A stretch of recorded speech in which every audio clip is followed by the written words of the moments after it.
Wow.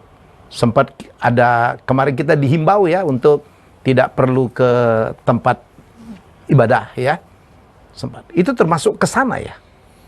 Karena kan kita sebenarnya sedang digiring supaya lupa Tuhan. Tinggalkan Tuhan. Makanya kalau di Muslim dibilang ini sistem Dajjal. Kalau di Kristen itu Antichrist. Al-Masih Ad-Dajjal. Kita sengaja digiring ke sana supaya apa? Stop. Tinggalkan Tuhan. Salam hormat dari saya.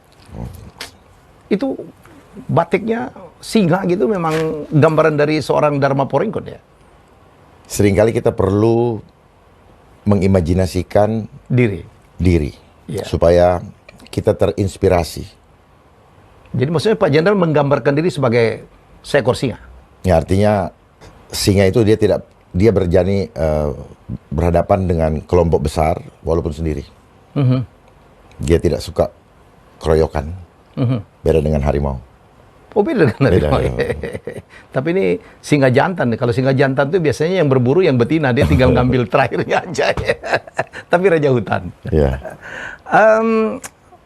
Pak Dharma, ini kita bicara, ya ini saya dengar COVID akan naik lagi di bulan Januari. Anda kan cukup cukup vokal lah ya bersuara tentang COVID ini. Menurut versi Anda ini konspirasi. Konspirasi. Iya. Kok bisa Fakta. ditentuin jadwalnya ya? Karena mereka Tuhan. They are playing God. Dia playing God. Yes. Mereka berlaku seperti Tuhan. Memang itu tujuannya. Ingin menggantikan posisinya Tuhan yang mengendalikan hidup kita. Dunia nih diganti. Dunia, dikontrol of course, ya. yeah. Ya. Jadi sekarang menguasai dunia itu tidak harus melalui perang sebenarnya ya. Memang ini yang disebut dengan neokolonialisme.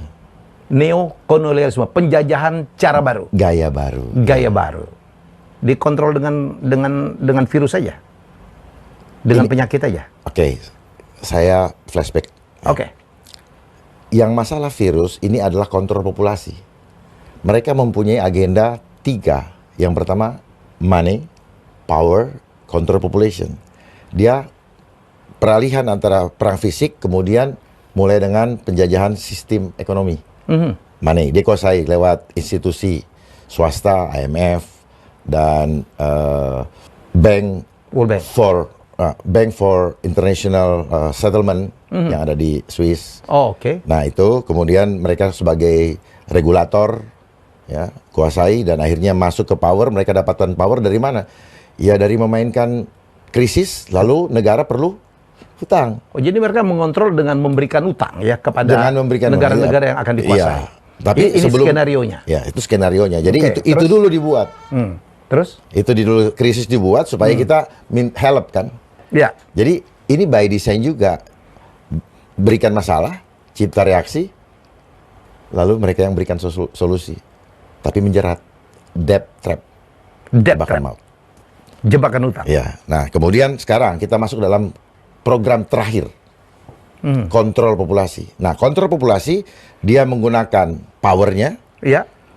untuk membuat sistem yang harus menjadi syarat bagi people, bagi populasi, bagi rakyat dalam mencari pekerjaan untuk mendapatkan uang. Kontrol populasi. Tetapi jebakan sistem ini yang dibuat adalah jebakan maut. Karena kalau tidak diikutin, dia tidak bisa beraktivitas seperti yang ada sekarang dengan segala macam persyaratan yang memang dibuat sulit supaya tunduk. Bukan tunduk sama Tuhan. Sehingga iman sedang digoncang. Bagi kita atau siapapun juga yang kaleng-kaleng imannya, pasti goncang. Dengan bahasa yang selalu saya temukan, habis bagaimana? Kami nggak bisa masuk mall, kami nggak bisa terbang, kami nggak bisa makan. Dia mengignore iman kita kepada Tuhan. Makanya Pancasila sedang digoncang. Kita sekarang dibatasin atau untuk tatap muka sempat ya? Ya, kalau tatap muka bersalaman. citizenship. Ya. Citizen. Oh, oke. Tidak tatap muka, berarti netizen. Dibatasin untuk bersalaman. Ya. Kita jadi netizen sekarang, bukan citizen. Nah, kalau kayak gini masih citizen. Oh, jadi itu bedanya citizen sama netizen ya. Tergantung internet. Iya. Dibatasin untuk berkumpul. Ya, itu polanya. Kenapa? Manusia hakikatnya adalah gathering, bergandengan tangan, gotong royong. Karena malu sosial. Ya. Nah, dibikin yang sudah dibikin terbiasa seperti itu, lalu kemudian di-cut. Goyang. Dan tubuh juga goyang. Semua sel-sel jadi goyang. Ngejas. Stres. Dan langsung itu kekebalan drop. Ya, ini yang tidak pernah dipelajari di sekolah dan ini tidak pernah dikasih tahu. Oke. Bahwa what you think itu akan, apa yang kita pikirkan itu akan otomatis direspon oleh tubuh dan akan keluar racun-racun di dalam tubuh. Contohnya. Otomatis ya? Otomatis. Iya. Pasti. Langsung ada asam keluar. Nah, itulah hormon yang beracun. Itu semua dari pikiran. Dari pikiran. You are what you are thinking. Yes. René Descartes. Ya, Right. saya berpikir maka saya ada. Iya, tepat sekali itu. Wow. Sempat ada kemarin kita dihimbau ya untuk tidak perlu ke tempat ibadah ya. Sempat. Itu termasuk ke sana ya. Karena kan kita sebenarnya sedang digiring supaya lupa Tuhan. Tinggalkan Tuhan. Makanya kalau di Muslim dibilang ini sistem Dajjal. Kalau di Kristen itu Antichrist. Al-Masih Ad-Dajjal. Kita sengaja digiring ke sana supaya apa? Stop. Tinggalkan Tuhan. Oh, itu aja undang-undang korupsi mengenai pasal gratifikasi. Itu pasal jangan dipikir sekedar orang dapat hadiah terus dihukum. Tetapi itu tujuannya apa? Jangan pernah berpikir bahwa ada rezeki dari Tuhan. Itu jebakan. Secara tidak langsung. Dia akan selalu bermain secara tidak langsung. Supaya tidak ketahuan bahwa arahnya kemana. Udang di balik batunya nggak ketahuan. Lalu kemudian disuruh bikin LHKPN. Ya. Ya, yang selalu menjadi indikator bahwa ini walaupun isinya tidak bisa dipastikan kebenarannya. Pak Darmajo kan wajib isi LHKPN. Saya kan? isi, saya isi apa adanya. Saya sudah tidak karena udah nggak menjabat. Gitu, nah, itu jebakan, Pak. Sehingga Di kalau mana jebakannya? Jebakan membuat orang menjadi bohong. Terjadilah kebohongan nasional. Kalau kita mau uji, nah bagaimana kalau kita sedang berbohong dan tidak mengakui bahwa kita bohong, lalu dipanggil Tuhan? Bagaimana tanggung jawab kita? Jadi buat apa kita memiliki seisi dunia ini, tapi akhirnya Allah tidak menerima kita? Buat apa? Saya tuh kemarin berpikir COVID it's almost over ya. COVID itu kita anggap sebagai ini kan sama kayak flu aja ya. Nggak terlalu fatal kayak waktu zaman Delta gitu ya. Dan udah melandai betul ya. Nasional waktu itu tinggal 1.000, sekarang naik lagi. Melandai datanya. Datarnya. Ya. Data kan how to lie with statistik lah, Pak. Oh, itu pun ada question juga. Ada dong. Challenge saja. Challenge saja mereka yang membuat data. Bagaimana sampel datanya? Kan bukannya laporan dari setiap pemeriksaan. Indikatornya apa? Alatnya benar nggak? Kalau cuma laporan begitu, sudah diverifikasi atau diuji belum alatnya?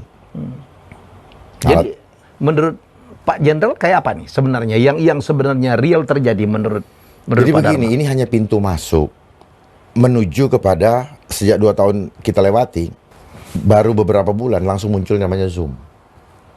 Setelah Zoom, kemudian semua berlomba-lomba hanya demi menghindari isu tadi. Terus semua digiring untuk menggunakan IT. Iya. Ya arahnya kan udah jelas. Ada metaverse sekarang. Ya metaverse. Metaverse itu kan sebenarnya menghadirkan alam goib ke dalam mindset kita. Lewat alat. Jadi kita punya mindset jadi manusia ini seperti gelas. Diisi apa dia jadi apa. Dikasih air merah ya dia jadi merah. Sure. Ya. Dan itu tinggal dilakukan berulang-ulang, Mas. Manusia itu 21 hari cukup sudah untuk merubah karakter. Yang tadinya hitam kita bilang ini merah, akhirnya merah. Karena apa? Karena memang mereka yang memainkan ini sangat menguasai bagaimana mekanisme tubuh manusia di dalam merespon segala sesuatu yang terjadi di alam semesta. Dan tubuh kita ini seperti kaset, Mas. Apa yang kita dengar, apa yang kita lihat itu akan terekam. Dan otomatis nanti akan keluar. Seperti itu.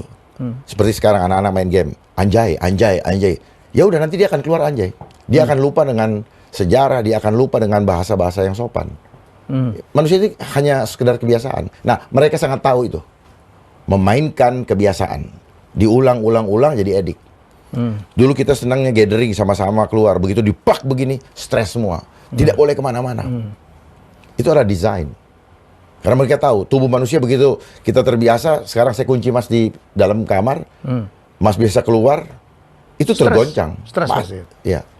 Nah, masalahnya stres ini diberlakukan secara masif. Sistematis dan masif. Sehingga Mas bikin stres, kawan-kawan dibikin stres, sehingga bersin aja langsung menjauh. Iya. Kalau dulu kan yang Mas bilang apa orang flu biasa, Iya. ya semua menjadi biasa. Ketika kita ketemu dia santai-santai aja. Ini kan dibuat situasi di mana hati-hati loh sama dia, hati-hati. Jadi antara manusia dibuat tidak saling apa ya, tidak saling dibuat saling menjauh dan dia punya jarak. Social distancing itu 1,6 6 inch. Pertanyaannya kenapa dia senang dengan angka 6 inch?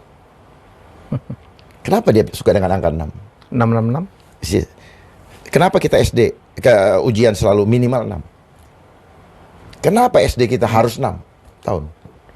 SMP SMA 6. Berarti mereka yang mendesain sistem ini. Sehingga kita sekolah selama ini yang kita terima, kita pikir kita orang hebat. Kita dikasih reward pakai ijazah. Ya. Dan sekarang ijazah katanya tidak perlu lagi kan? Lalu ngapain selama ini sekolah? Tetapi itulah sistem.